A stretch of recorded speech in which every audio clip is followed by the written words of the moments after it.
Hello students, welcome to EPG Pathshala.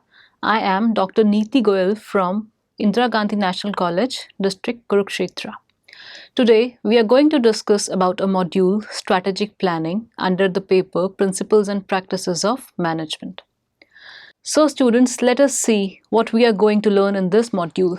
Meaning and definition of strategic planning, features of strategic planning process, and limitations of strategic planning. Strategic planning refers to the process of defining the strategy for the organization and allocating its resources for the pursuit of strategy.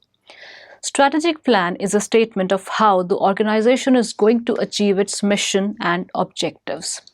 A strategic plan takes into consideration the entire organizational resources and helps divert them towards the most productive uses in the most efficient manner.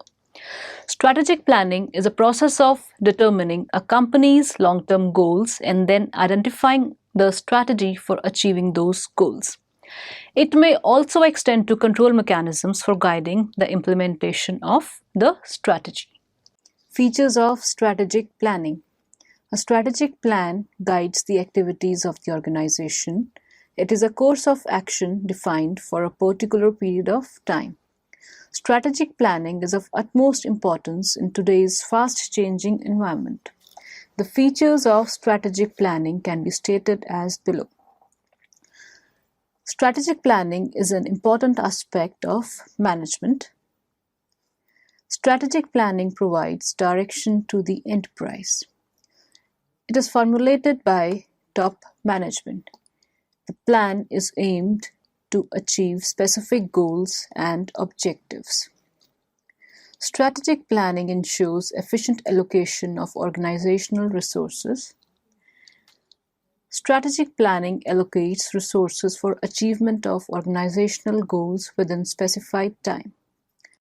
It guides the organization towards its mission. The plan is based on the organization's internal and external environment. Strategic plans are formulated for a period of 3 to 5 years. The purpose of the plan is to enable the organization capitalize on its strengths while minimizing its weaknesses and to take advantage of opportunities and defend against the threats. Difference between strategic plans and long-range planning. Strategic plans and long-range planning both serve important role in the continued success of an organization. There is, however, a marked contrast between the two. The boundaries of the strategic plan are defined by the contents of the business plan. Strategic planning aims at defining the company's mission, vision, and strategy. Strategic planning is done by senior executives. Strategic planning is an ongoing process where management continuously reappropriate resources to initiatives that need to be prioritized. Long-term planning sets the process by which the strategic plan will be achieved. It coordinates departments to achieve the organizational goals. Strategic planning process. Strategic planning is about allocating resources to achieve the mission. Strategic planning is an important tool to guide the work of any organization. It will help maintain a focused long-term vision of the organization's mission and purpose and aid decisions about the allocation of human and financial resources. Strategic planning involves an orderly sequence of the activities and involves the following steps. A. SWOT analysis. B. Development of mission and vision statement. C. Setting goals and objectives. D. Development of strategies. E. Implementing the strategic plan. F. Evaluating progress and revising the plans. As a first step, we have SWOT analysis. SWOT analysis of the firm is made as a first step. SWOT stands for strength, weakness, opportunities, and threats. Strengths and weaknesses are internal factors to an organization and are firm specific. That is, these differ from firm to firm. Opportunities and threats are the external factors. These factors are uncontrollable and are not firm specific. These affect all the firms. First of all, internal analysis of a firm is made by studying its strengths and weaknesses. After that, the threats and opportunities are evaluated. SWOT analysis tells where the organization stands relative to the changing environment. SWOT analysis play an important part in the process of strategic planning. It provides information that helps in synchronizing the firm's resources and capabilities with the competitive environment in which the firm operates. It provides an all-round view of the current and forward-looking situation of the business. It provides business a clear view of the advantages they have over competitors and their possible vulnerabilities. It is mainly used by businesses to create effective business plans or strategies and helps an organization to know where it stands in comparison to its competitors. Strengths are the potential capabilities of the business. These are distinct features that enable a firm to take advantage over others. This may be efficient management, financial resources, product lines, services, brand loyalty, etc. Strengths enable a firm to accomplish its mission. These are the basis on which continued success can be made. Weaknesses are the limitations or the drawbacks of the firm. Weaknesses restrict the organizational success and growth. Weaknesses may be in form of poor research and development activities, narrow product range, poor management, high employee turnover, etc.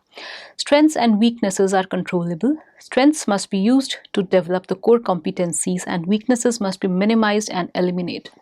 Opportunities and threats are the external factors. These factors are uncontrollable and are not firm specific. These affect all the firms. It involves the study of demographic, political, and legal, socio-cultural, economic factors. Opportunities arise when external environment turns favorable for the firm. An organization should recognize the opportunities and grasp them whenever they arise.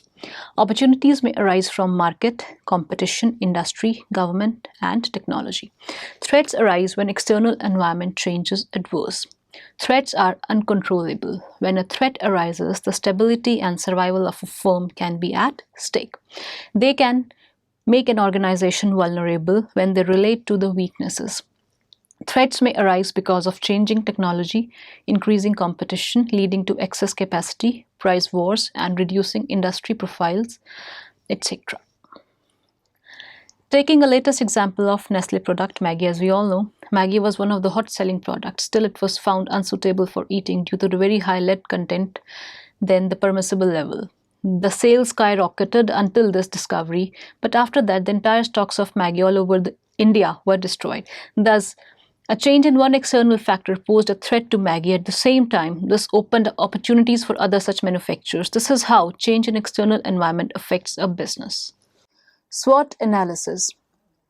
SWOT stands for strength, weaknesses, opportunities, and threats. Out of this, strengths and weaknesses are the internal factors, while opportunities and threats are the external factors. Benefits of SWOT analysis. SWOT analysis enables a firm to utilize its strength to tap the opportunities, overcome organization's threats, improve upon its weaknesses, identify core competencies, and it helps in formulating the vision, mission, goals, and objectives.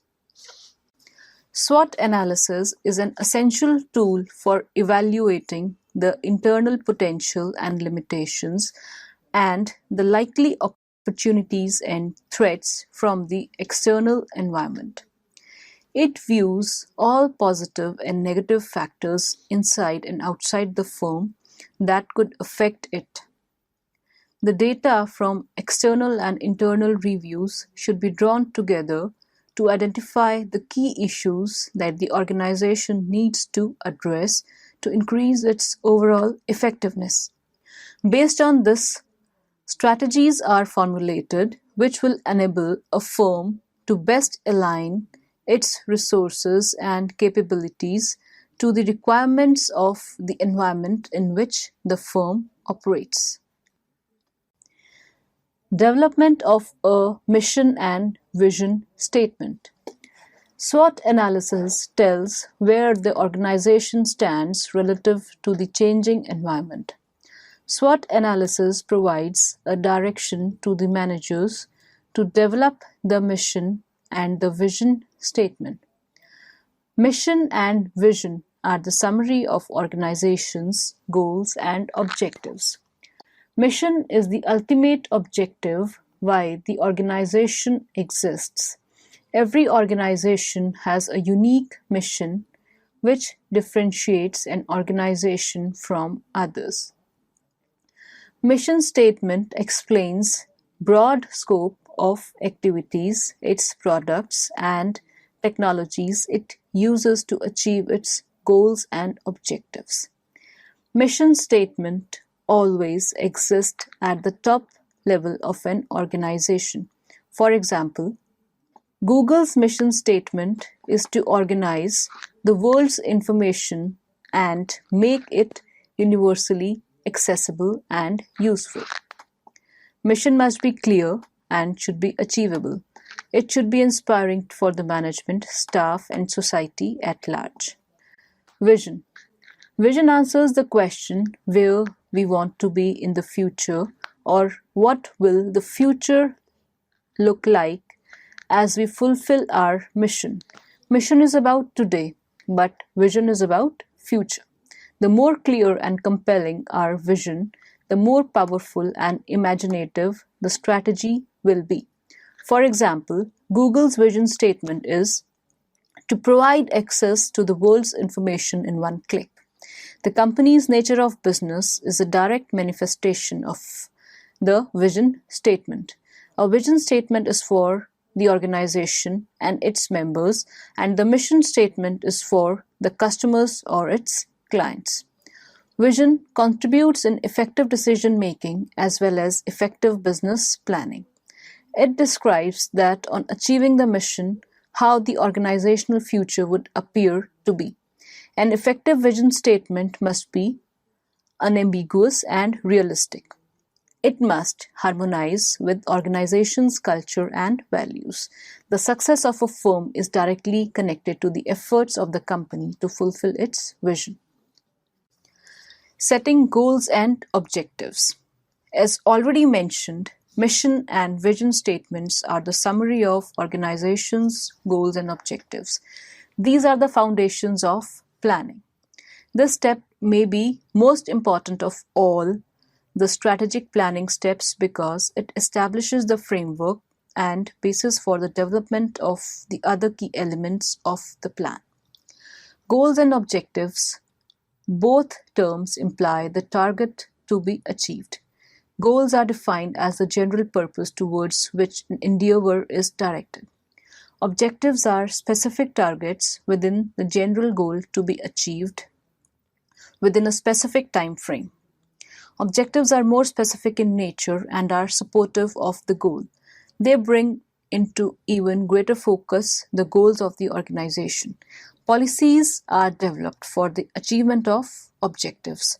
Formulation of objectives is the task of top-level management. Objectives must be flexible enough so that necessary changes could be incorporated to respond to the changes in environment. The fourth step is the development of strategies. Strategy is a plan of action formulated to attain the organizational objectives. Strategies define how the goals and objectives will be achieved. It involves decisions about the efficient utilization and allocation of the organizational resources so as to meet the organizational objectives. Strategy is a well-defined roadmap of an organization. Strategy bridges the gap between where we are and where we want to be. Strategy deals with long-term developments rather than routine operations. That is, it deals with probability of innovations or new products, new methods of production, or new markets to be developed in the future. Fifth step in strategic planning is implementing the strategic plan. Implementation shifts the organizational focus from developing the strategic plan to acting upon it. This occurs not only at the upper leadership and management levels of the organization, but also within each unit of the organization. The progress of the strategic plan is regularly monitored. The day-to-day activities are carried according to the plans. Implementation may require greater specificity in the objectives, a detailed description of the steps that must be taken in each unit in order to reach the organization's or long-term goals. Implementing the strategic plan is as important or even more important than developing strategy. Most of the times, entire efforts are utilized on developing the strategy, and implementation is not bothered much. Even the best developed strategy cannot work if not implemented properly. Both planning and implementation are equally important. The strategic plan answers the which and why of activities, but implementation addresses the who, where, when, and how. A properly implemented strategy helps in attaining competitive advantage. A poorly implemented strategy makes the entire planning exercise unfruitful. Some of the most common reasons of faulty implementation of strategic plans are: first, lack of participation in planning. One of the most important reasons for faulty implementation is implementation by those who were not a part of planning process. Strategic formulation should involve all employees in some way or the other. This will encourage them in implementation as well. Second is the lack of communication.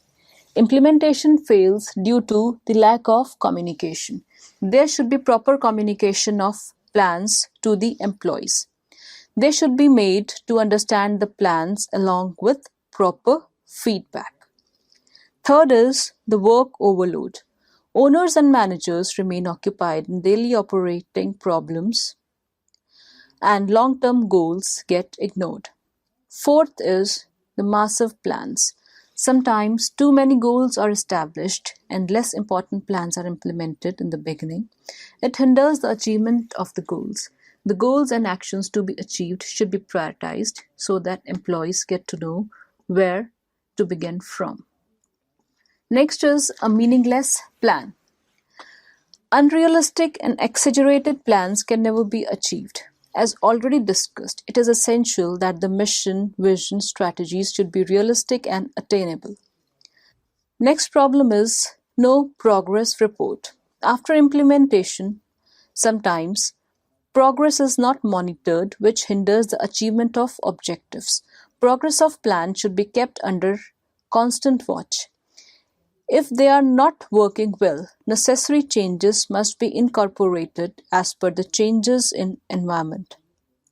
Another problem is no accountability. Employees do not bother about the progress of the plans if they are not held answerable. So accountability for implementation and progress should always be established. Last problem in implementation is the lack of authority. An employee cannot perform if he is not having proper authority. Accountability, authority, and responsibility should go hand in hand to ensure proper implementation. Step 6. Evaluating progress and revising plans. After implementation, strategy should be regularly monitored, evaluated, and revised according to the changing needs. If continuous evaluation and revision is made, major changes need not be required to be made following implementation. Additionally, the environment is not static during the development and implementation of a strategic plan. Revisions may be necessitated if events do not happen as anticipated. As a process and as a method of management, therefore, strategic planning requires flexibility, the ability to adapt and revise as conditions change. Benefits of strategic planning. From the above discussion, we can summarize the benefits of strategic planning. Strategic planning helps to improve the decision making. Strategic planning makes the management of an organization easier by providing a framework for decision making and action. It helps to identify and address the key issues. Second benefit of strategic planning is uniform vision and clarity of objectives. Strategic planning establishes a uniform vision and thus directs all the efforts in the same direction. The employees clearly get to know what is required to be done. It creates clarity of objectives and thus create an increased level of commitment to the organization and its goals. It also serves as a motivating factor for the employees. Strategic planning helps in the judicious use of resources. It enables the optimum utilization of the organization's resources. It helps firm to utilize its strength to tap the opportunities and thus perform to the best of its abilities. It sets the priorities and directs the resources towards their efficient utilization. Last but not the least, strategic planning reduces uncertainty. Strategic planning reduces uncertainty by analyzing the environment and thus increases the ability to deal with risks posed by the external environment. Limitations of strategic planning. Although there are many advantages to strategic management, such as reducing the resistance to change and promoting collaboration, there are also some disadvantages. The strategic management suffers from the following limitations. First, complex process. Strategic management is a complex process since it involves continuous monitoring of the external and internal environments. Based on the changing environmental conditions, the objectives and plans need to be revised. All components are interrelated, so a change in one component may affect other areas. For example, due to fall in demand of a particular product produced by the company because of some incident compels the revision of its production plan. Second is too much paperwork, not enough clear thinking. Another limitation of strategic planning is that too much emphasis is given to paperwork rather than the thought process. Much of the time gets wasted in complying with such formalities. Third is no commitment from the top level management. Success of plans depends on the commitment of the top level. If top management does not make too much interest in planning and implementation, plans could never become a success. Fourth is time consuming. Strategic planning is a time consuming process. A lot of time of managers gets consumed in preparing, researching, and communicating the strategic plans, which may hinder the day-to-day operations and negatively impact the business. The fifth limitation of strategic planning is difficulty in implementation. Implementation of strategic plans is a challenging task. It requires full attention, active participation, and accountability of all members of the organization. A small loophole in its implementation may make it ineffective. The sixth limitation of strategic planning is insufficient emphasis on identifying key issues, opportunities, and threats. The base of strategic planning is identifying the key issues that need to be stressed upon. If the key issues could not be identified, the whole activity remains unfruitful. The last limitation of strategic planning is uncertain future. Strategic plans are formulated to achieve some objectives in the future. Anticipating future is a difficult process. SWOT analysis provides the base for formulating plans, but future is uncertain. A simple happening could change the entire scenario. So students, let us summarize that what we have learned in this module. Strategic planning is about allocating resources to achieve the mission. Strategic planning sets priorities, focus energy and resources and strengthen the operations. It provides direction to the enterprise. For strategic planning, SWOT analysis is done. The analysis of the internal and the external environment provides a base for the development of mission and vision statements. After that, the goals and objectives are clearly defined and the plan of action is formulated. This plan of action is then implemented and continuously monitored and reviewed. Effective planning requires commitment from top level. The greater the interest and commitment of top management, the more fruitful planning becomes. Thank you.